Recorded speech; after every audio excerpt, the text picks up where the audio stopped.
সুপ্রিয় শিক্ষার্থী, আসসালামু আলাইকুম। আরিফস একাডেমির পক্ষ থেকে তোমাদেরকে জানাই শুভেচ্ছা। আশা করি তোমরা ভালো আছো এবং সুস্থ আছো। তো আজকে আমি তোমাদের গণিত বইয়ের পৃষ্ঠা নম্বর ৮৬, ঠিক আছে? পৃষ্ঠা নম্বর ৮৬ এর ৩ নম্বর যে একটা অঙ্ক আছে লিখিত, সেটি সমাধান করে দেব। ঠিক আছে? তো সমাধান করার আগে তোমাদের কাছে একটাই রিকোয়েস্ট, সেটা হচ্ছে তুমি যদি আমার চ্যানেলে নতুন হয়ে থাকো তাহলে অবশ্যই আমার চ্যানেলটি সাবস্ক্রাইব করে রাখো। ঠিক আছে? এরপর দেখো এখন তাহলে প্রশ্নটা আগে আমাদেরকে পড়তে হবে ৩ নম্বরটা, ঠিক আছে না? তো বলছে একটি বিদ্যালয়ে তৃতীয় শ্রেণীর ৪২ জন শিক্ষার্থীর প্রত্যেকে ৩০ টাকা করে চাঁদা তুলে সেখান থেকে ১,০০০ টাকা বন্যার্তদের সহায়তার জন্য দান করলো। ঠিক আছে? তাহলে একটি বিদ্যালয়ে তৃতীয় শ্রেণীর ৪২ জন শিক্ষার্থীর প্রত্যেকে ৩০ টাকা করে চাঁদা তুলে সেখান থেকে ১,০০০ টাকা বন্যার্তদেরকে দিয়েছে। এখন তাদের কাছে কত টাকা রইলো? ঠিক আছে? দেখো এই ৪২ জন কিন্তু আমাদের ৩০ টাকা করে চাঁদা দিয়েছে। তাহলে প্রথমে আমরা এই ৪২ জনের কাছে মোট কত টাকা তুলতে পারবো সেটা আমরা যদি বের করে ফেলতে পারি, সেখান থেকে ১,০০০ টাকা বিয়োগ করে দিলেই তো আমাদের তাদের কাছে কত টাকা থাকবে সেটা আমরা বের করে ফেলতে পারবো, তাই না? তাহলে প্রথমে আমাদেরকে বের করতে হবে ৪২ জন মিলে মোট কত টাকা উঠছে।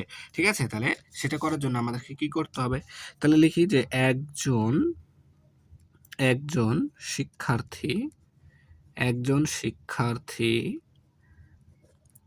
চাঁদা দেয়। চাঁদা দেয় কয় টাকা? ৩০ টাকা। একজন শিক্ষার্থী চাঁদা দেয় ৩০ টাকা। তাহলে আমাদের শিক্ষার্থী আছে কয়জন? ৪২ জন। তাহলে অতএব ৪২ জন শিক্ষার্থী চাঁদা দেয়। তাহলে দেখো একজন যদি আমাদের ৩০ টাকা দেয় তাহলে ৪২ জনে আরো বেশি দিবে, তাই না? আর বেশি দিলে আমাদেরকে কি করতে হবে? গুণ করতে হবে, তাই না? তাহলে আমরা গুণ করে দিই ৩০ গুণন ৪২ টাকা। তাহলে যদি আমরা এটা গুণ করি, দেখো ৩০ গুণ ৪২, তাহলে ২ শূন্য ০, ৩ দুগুণ ৬, ঠিক আছে? একটা শূন্য, ৪ শূন্য ০, ৩ ৪ ১২। তাহলে যোগ করতে হবে ০, ৬ শূন্য যোগ ৬, ২ ১, তাহলে ১২৬০ টাকা। তাহলে ১২৬০ টাকা অর্থাৎ ১,২৬০ টাকা, তাই না? তাহলে ৪২ জন শিক্ষার্থীর মধ্য থেকে আমাদের টাকা উঠেছে কয় টাকা? ১২৬০ টাকা। এখান থেকে বন্যার্তদের দিয়েছে ১,০০০ টাকা। তাহলে এই ১২৬০ টাকা থেকে যদি আমরা এখন ১,০০০ টাকা বিয়োগ করে দিই, তাহলেই তো বাকি টাকাটা তাদের কাছে থাকবে, তাই না? তাহলে এখন আবার তাহলে ৪২ জন শিক্ষার্থী চাঁদা দেয় কত টাকা? ১২৬০ টাকা। ঠিক আছে না? তাহলে এখান থেকে বন্যার্তদের সহায়তায় দান করলো। তাহলে এখন আমরা লিখি যে বন্যার্তদের সহায়তায়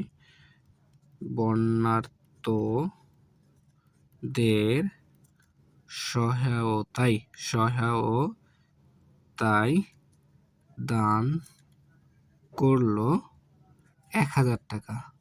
১,০০০ টাকা। তাহলে এটা কি করতে হবে? বিয়োগ করতে হবে, তাই না? তাই বিয়োগ চিহ্ন দিয়ে নিলাম। ঠিক আছে? তাহলে ০ থেকে ০ বাদ দিলে ০, ৬ থেকে ০ বাদ দিলে ৬, ২ থেকে ০ বাদ দিলে ২, ১ থেকে ১ বাদ দিলে ০ এর দাম নাই। তাহলে ২৬০ টাকা থাকছে। তাহলে এখন আমরা এটা লিখতে পারি যে তাদের কাছে রইলো।